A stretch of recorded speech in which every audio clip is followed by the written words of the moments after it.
So day 2, and we've hit problems in that the seal kit we bought for the caliper doesn't fit. It's a 2-pot, and the caliper is actually a 4-pot, so it's got one big piston and one little piston. So we brought along another one. I think it's a Paralym one, which is a really nice nick, and we were hopeful of fitting that, but it won't match up to the mounts, and there's no way we can finagle it to do that. So I think the only thing we can do now, Phil, is give our Ron Sean a call down at Tabor, the legend Ron Shaw, and ask him what to go on. Ask him if he can rebuild this caliper for us with the correct kit. Yeah. The fitting difference, the key thing if you're looking to change the calipers or brake system on your car, is looking at the PCD of the mounting bolts. And as you can see, this is the K880 caliper that came off it, and the basically it goes on, you know, like so. If I can finagle it past the disc, and those bolts go into those holes down there. This is the key thing with all brakes, to get them to sit in the right place. We've knocked the disc over, which is why it doesn't look like it would fit there in mid-air. But as you can see, the difference between this Paralym caliper and the stock Minarelli caliper is the PCD of the bolts is different, so it won't fit without some sort of adapter bracket or spacer.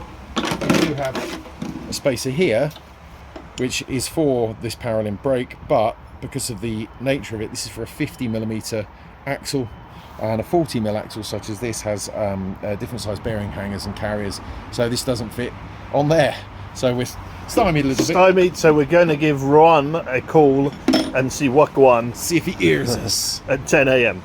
We wait for Tabor to open. We're looking at putting some of the bars back in. Unfortunately, we couldn't find many of them. There's one that goes in between there. You can put one in the back here. The only one we managed to find was this lateral bar Phil's got, that we're just putting new clamps on, and we're going to stick in there, because I think it's fairly important to try and get that one in, and then we can use that as our baseline. We think we've got one for the back here, which is good. We just need to make sure the clamps fit, and then this front one is very short, so we could potentially cut one up and stick it in there, but back in the day we ran this without, so we're going to have a play about and see. This bar here should go into there, but it has a 32 to 30mm stepped clamp. Unfortunately, we don't have those. However, we're speaking to Ron and going to see him later. We'll see if he's got any. It's not, you know, we can run without them. It just, the chassis will have more flex. We found one here that we can put in the back, so that should help there. And then we've got the option to take it out or turn it around. We've just got to move this clamp, mount for a Rotax exhaust. So we're gonna crack on with doing that and stick the rear bar in, and then move on to the next job. So we've just we've taken off the existing Boss because it's just a bit old, and we've stuck a newer one off. I think that's off one of my Right Pro karts. Phil's just going to adjust it into the second hole because it's probably not in the right position there, but hopefully that's one less thing that will crack on the day.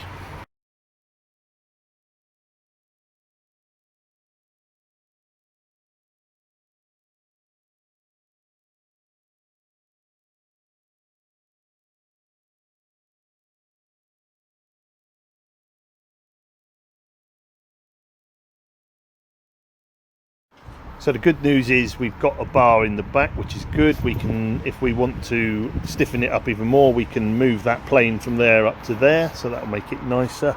We're going to take all this pipe off because it was used as a weld formula before. It's got a flow back, which we're going to blank off. The other thing is the fuel cap doesn't fit, which is typical and totally Gaffa. But we'll find another one. If not, I probably got another tank, so that's no problem. I managed to leave all my tie wraps at home, but in the Gaffa bag, I think we can find a few, so that'll be all right for putting the pipe in.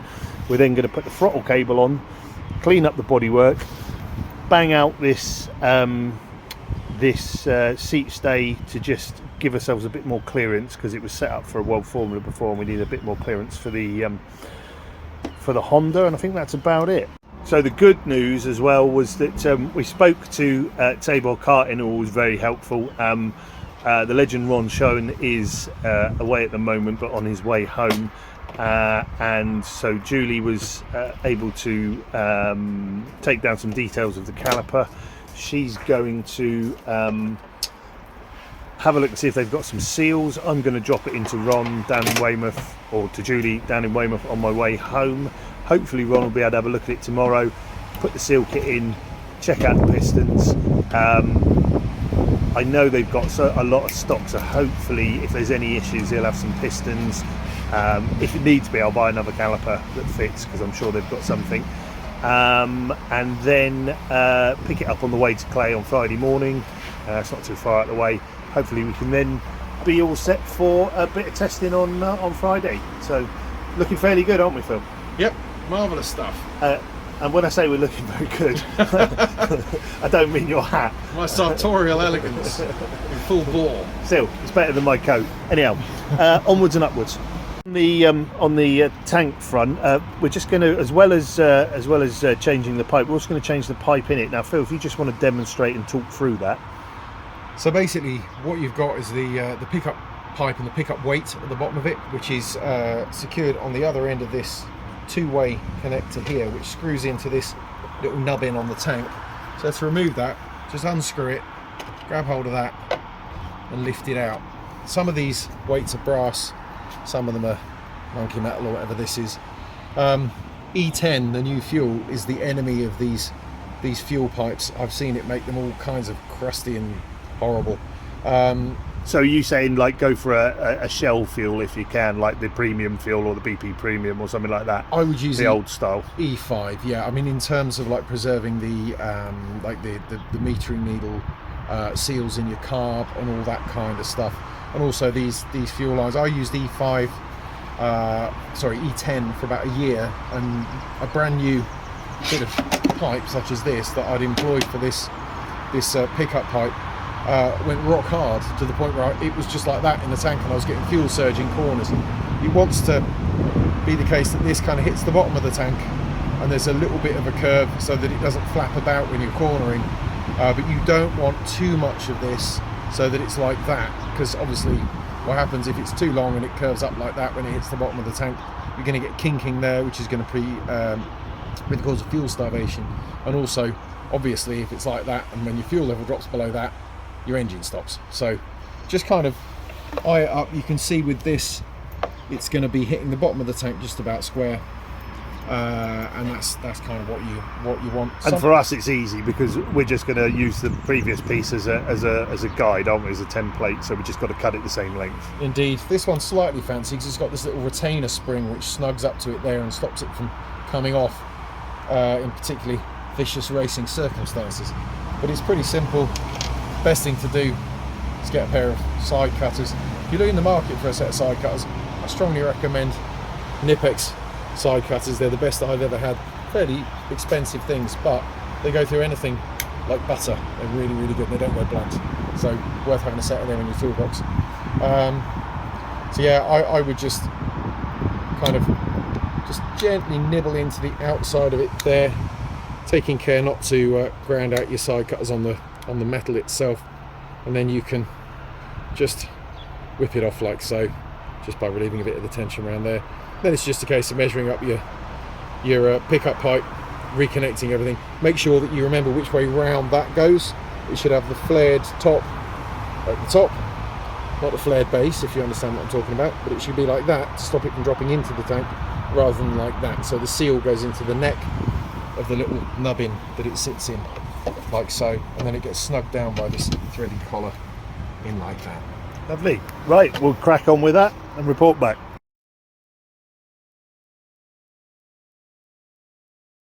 Putting the pipe in from the fuel tank back, and Phil's just going to demonstrate how we do make a spacer out of it, just to keep it away from the bar. So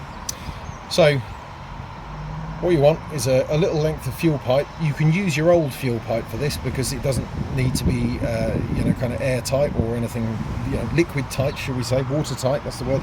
And in interest of sustainability, it's better to use your old fuel pipe for this than throw it away. So you want to get cable tie of medium length, slip your old little widgeon of fuel pipe over that, like so, and then place it around your bar, feed the cable tie back up the inside of it, and pull it tight like so, and then simply lay your fuel pipe into it, put the cable tie through like that, and gently tighten it up. Now what this does is it prevents your fuel pipe from getting pinched. This was a trick that was shown to me by Simon Duffett, the great Simon Duffett of XL Motorsport. And what it does, most people lay the fuel pipe up against the tank, stick a cable tie around it and wail on it. But what this does is it enables your fuel pipe to firstly be away from your frame, which is subject to loads of vibration and chafing and whatnot. It sort of isolates it from that. And it also means that you can tighten up the cable tie whilst not damaging the integrity of the fuel pipe or crushing it. And you've got a super secure connection. That's not going to go anywhere, not unless you hit the wall really hard. So that's a little secret with that. And another little thing I wanted to cover was these breather pipes here are often used for blowing fuel through into the engine. If you've got an engine that's been run dry at the previous meetings, that's a good idea. Turn your fuel tap off on your engine, let the engine run until it drains the float bowl all the way down. That kind of prevents any crystallization or gumming up of old fuel in the float bowl. So when you put your engine on and it's dry and you turn your fuel tap back on and you're pulling it over and going, it won't start, what you want to do is blow the fuel through by pulling that off your breather pipe, sticking your gob around it, and blowing up it, which blows the fuel from your tank through up into your carb. But a trick with these pipes is what most people do is they have the pipe going up to the breather tank like that, breather tank as far back as possible, pipe as short as possible, but then imagine trying to blow that through when you've got a helmet on and you're not going to be able to get it in your mouth. You can even leave a longer bit of pipe than this, but basically this way you can get alongside it, get it under your chin bar of your helmet and blow it through. So if you're standing on the grid waiting to go out and your engine won't go, blowing your fuel through with a slightly longer breather pipe than you would perhaps initially think necessary is a really good tip. Indeed, and it's just to say it's blow not suck there for health and safety reasons. Yeah, don't suck it, especially if you're smoking a fag. Yeah, exactly. Yeah, blank to go in there for the feedback, just to blank it off. So what we've done is a bit of the old pipe. We've chucked a bolt down it, just chucked a bit of lube down there just to get that in and screwed it into it. Then we're just going to cut off the end and pop it onto there. Voila! So there you go. Obviously that then stops anything coming up from there. It's nice and secure. We put a tie wrap on it. The old bolt up a pipe is quite a good thing to do when you are taking your pipe off of the engine, to take your engine off, stop any fuel coming back down. So just a way of sealing it up if you've got any residue in the tank when you put the car upright in your garage. We've come to a bit of a stop, so I'm going to head to table karting with the brake caliper to see if that one could be fixed for Friday, or fingers crossed. Otherwise I'll just have to pull out a Pro Kart chassis and run it with one engine on Saturday. But you know, that's the worst case. I'm pretty sure Ron will be able to sort something for us, because he's got stuff going back to the DAP days and Minarellis and all sorts of stuff he runs. So yeah, we're going to put the cart away now. We've done the throttle. We've done we've placed the throttle on. We'll fix that on. We've got to do a bit with the one seat stay. We've got to move. I think that's probably it for now. We're just going to clean up the bodywork in a minute, and that's about it, isn't it, Phil? Can you think of anything else? I think we're pretty much done for today, bar getting the brakes sorted out. Yeah, just a bit of building on Friday morning, but you know, we'll get half a day testing in once we've done that. So we've only taken half a day today, so if you add in half a day Friday, I think we're looking at a 2-day build. Whether it lasts Saturday or not is another question, but that's up to the vicissitudes of the people I'm racing with. Anyhow, no, good progress again. So we'll Absolutely. pack it away, clean the pods up with a heat gun. We might just show you that, and then we're done. Just had a quick go at the pod bars as a final thing. Again, we've used wire brush and a drill, and then whipped over with the magic foil that leaves an imprint. So we'll just show you one that's not been done. And so this is one we're just going to do in a minute. As you can see, same rust as the other one, really, just surface. So we'll just take that off and then give it the old foil. Hopefully two looking good. Yeah, that's the last thing for today's half day.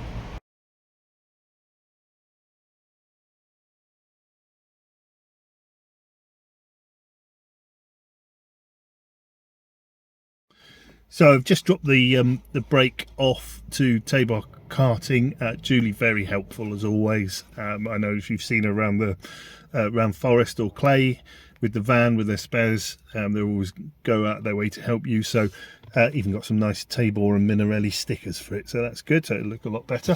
So yeah, we're going to Ron's going to have a look at the brake tomorrow when he's back, and hopefully be able to replace it. If not, hopefully he's got another caliper.